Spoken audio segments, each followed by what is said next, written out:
শুধুমাত্র এই দোয়াটি একবার পড়েন, আল্লাহ তাআলা আপনার 90 বছরের গুনাহ মাফ করে দেবেন ইনশাআল্লাহ।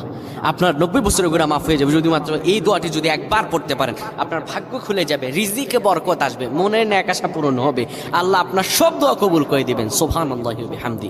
এত ফজিলত, এই দোয়াটা আপনারা শেয়ার করে দিবেন। এই যুবকেরা, আমল না করেও সওয়াব পাবা। তোমার একটি শেয়ারে, একটা বাটনে প্রেস করে তুমি সওয়াব পেয়ে যাবা। কারণ তুমি আমল না করো, অন্য কেউ যদি তোমার শেয়ারের বদৌলতে আমল করে, সওয়াব তুমি পেয়ে যাবা। নবীজির হাদিস। আমার ভাইয়েরা, আল্লাহর কাছে দোয়া করা, আল্লাহর কাছে দোয়া চাওয়া, এটি হলো মুমিনদের কাজ। আমার আল্লাহ বান্দাকে বলেন, বান্দারে উদউনি আস্তাজিব লাকুম, আমার কাছে চাও, আমার কাছে চাইলে আমি আল্লাহ তোমাকে দিয়ে দিব।